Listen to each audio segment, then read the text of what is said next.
Wonder Mom Sheila Liza once again. How are you?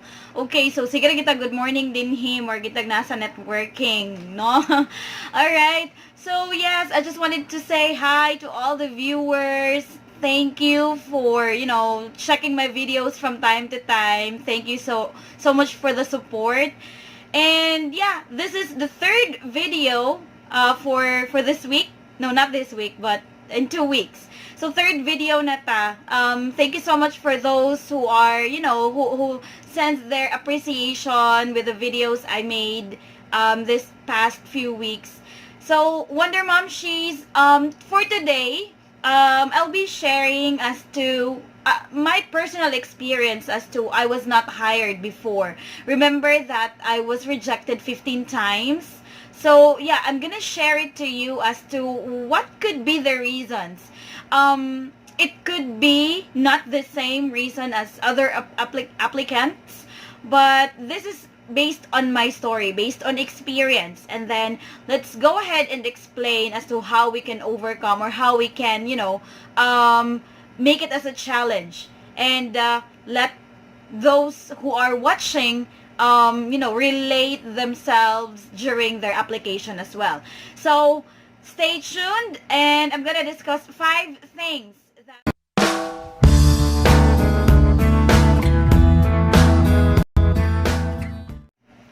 Alright, so again, welcome back to Wonder Mom Sheila Liza's channel. So again, today we will discuss, or I'm going to share my experience as to what could be the reason as to why I was rejected 15 times and then got hired on the 16th. No, luckily I got hired on the 16th. Yeah, so there are applicants asking, anong nahagbong man ko? Okay manunta, I have the experience. I know what to do, and I think I am qualified, no? There are a lot of applicants as well nga sobra kabilib sa ilahang kaugalingon, nga in a way nga murag taken for granted lang nila ang mga questions. So the interviewers can also tell that they are not sincere with the answers. Okay, so yes, there are questions as well na I'm not hired because maybe I'm not fluent in English. I'm not hired maybe because I have poor communication skills. And again, main reason is, you are not confident. That's why you cannot communicate well. So there are a lot of questions. And so on how to answer these questions, stay tuned. And if you think that this will help you in the future, kindly hit the subscribe button below and like this video and share it to your friends. Kaya para sila na pud ang matagaan og idea on saon nila pag-answer ang mga questions, and maybe this week, next week, ma-hire na sila sa company nga ganahan nila trabahuan. Right? Okay. So number 1. One is maybe you don't understand what the interviewer is asking. No? So if the interviewer will test your comprehension, if you are understanding the question really well, they can actually ask you leading or guiding questions. But if you are all over the place, bisag asa ray mohang tubag not related to the topic that is being asked, then makaingon jud ang interviewer nga you're not answering the question. You're not giving the right answer to the question that was given to you. So it is very important to understand. You have to listen actively to the question and understand in order for you to respond to what was really asked. Okay? Do not just understand because you wanted to respond, but you have to listen because you wanted to understand the question deeper so that you can get an answer. You can probably relate it to your stories, relate it to your past experiences. And they can tell that okay, this person is getting the right or giving the right answer to this specific question. Okay, gets? Alright, naglisod sad ko. Medyo lisod sad siya. Okay, so because that is where they can test, or that's how they can test your comprehension skills if you were able to understand the question. Okay, so second question, or second is, maybe you're not telling a compelling story. What is compelling story? It's not compelling. Diba? Your story is not that convincing. Maybe because some are making up stories, like nagbuhat-buhat lang, even though wala jud siya nahitabo. There are also others na, yes, nahitabo siya, but the resolution is different, or yeah, the result is not really the one they wanted to have, but they're just making up stories about the resolution because mo ni nahitabo, blah blah blah, diba? So it's not really compelling, it's not convincing to the interviewers. So we need to make sure that our stories or our answers are engaging, meaning makarelate pud ang nag-interview nimo, and it's compelling. Murag makaingon ang interviewer nga, true to life jud ni iyahang scenario, wala ni siya ng hambog maybe, no? But there are others that, fake it till you make it, bahalag wala nahitabo sa imuha, bahalag wala nimo na experience, but still, since you are confident in telling the story, and maybe somehow part of the story happened to you but not really all, but since nindot jud ka mo storya, or nindot jud ka mo answer sa question, then you were able to convince the interviewer that it's the story, it's a good story to tell. Okay, so that's the second one. Third is, your response isn't delivered in a professional way. So there are some when I'm doing interviews, especially with my previous account, I'm the one doing the final interviews. So there are behavioral questions. There are also situational questions given to the interviewees. Now, I would say that this person is telling the story, if I am convinced or not, based on the words being used.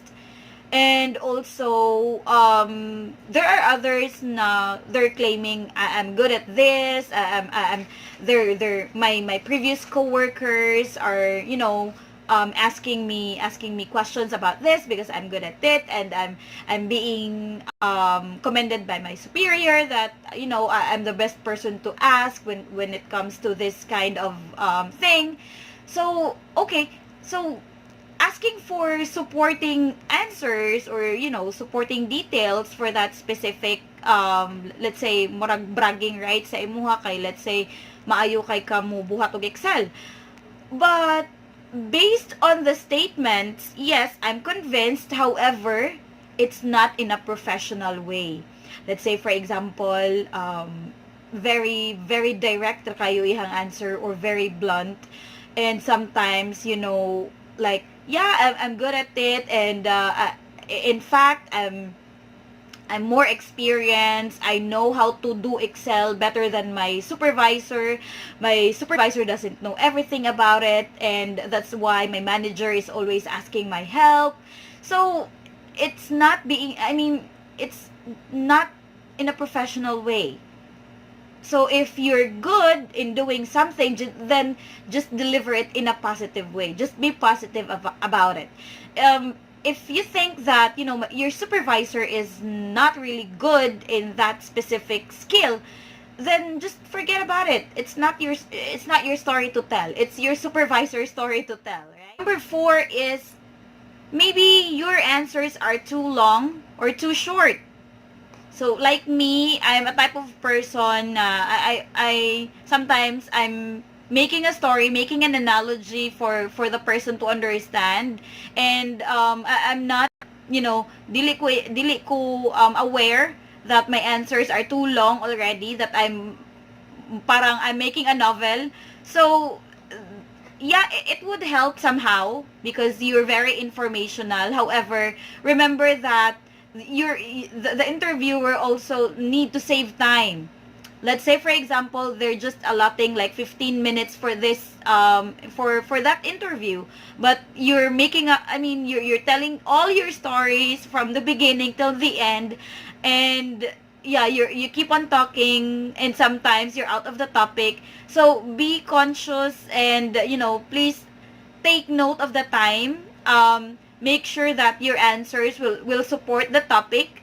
And if you think that it's no longer needed or it's no longer necessary to tell you that specific situation or that experience, then just cut it because maybe that's too long. Or if you're a type of person na you're so shy na murag in a question, murag you will just be answering the question by parang one statement, two statement. So that's wrong, no?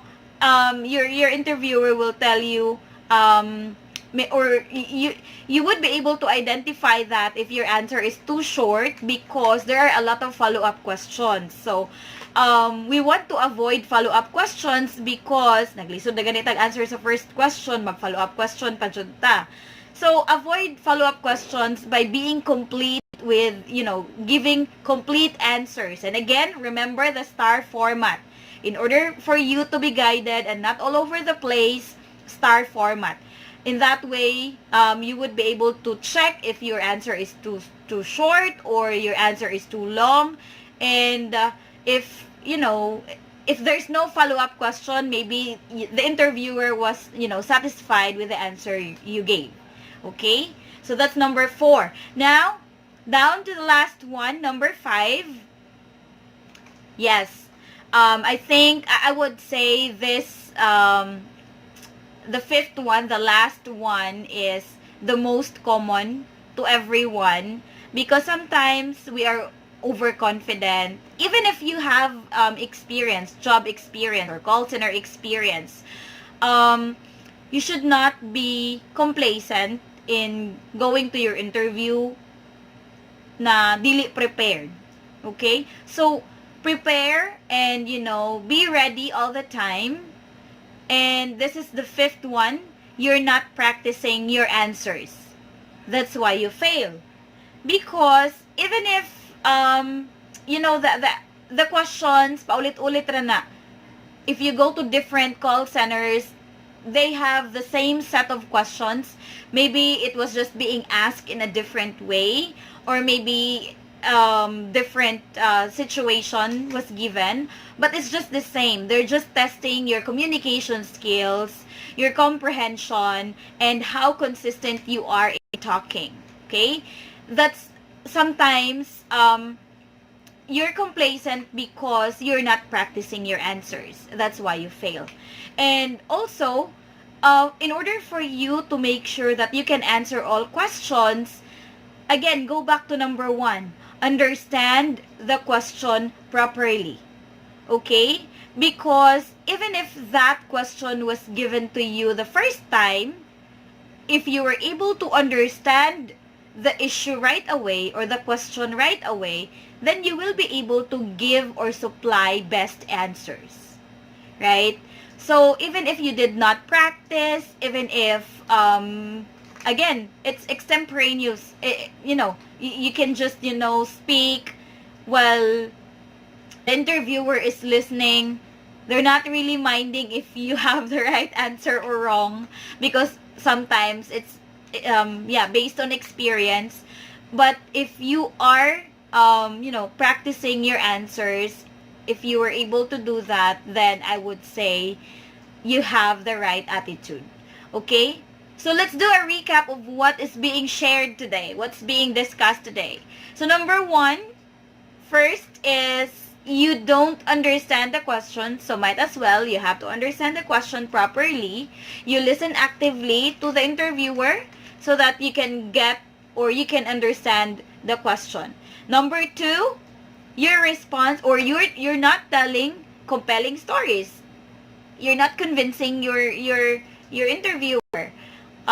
Maybe because again you're making up stories. It's not really based on your experience. Number 3, your response isn't delivered in a professional way. So very self-explanatory. Number 4, your answers are too long or too short. And then number 5, you're not practicing your answers. Okay, so after watching this video, if you're planning to go to an interview tomorrow or to apply wherever or whatever company it may be. So take note of these 5 actions that you need to master in order for you to pass that interview.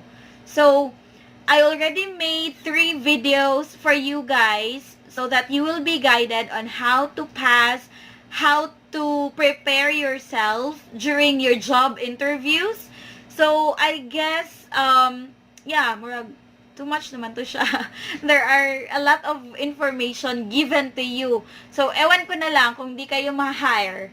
So always just make sure that you know the company, you know what you're going to, where you're going to, and why you're there. You know your purpose, what's your goal, why you're there, so that you will be able to pass. Because if ang uban kay mo apply ra kay na dito akong friend mo apply pod siya magkuyog daw me. So you don't have, I mean, your goal is just to see your friend. Your goal is not to pass. Your goal is not to land a job soon. So be careful and take note of those things that you need to do before going to your interview. And again, if you think that this video helps you a lot, please like the video, share this to your friends, and don't forget to click the subscribe button below. Okay? So again, Wonder Momshies and Wonder Friends. So yes, that's the end of the story to tell today. Hopefully, I'm praying as well that you guys will be able to get your job soon. I know how exciting it is if it's your first job. And I know how frustrating it is to be rejected many times. So keep on watching. My first and second video, I will comment in my description. I will have the link copied in.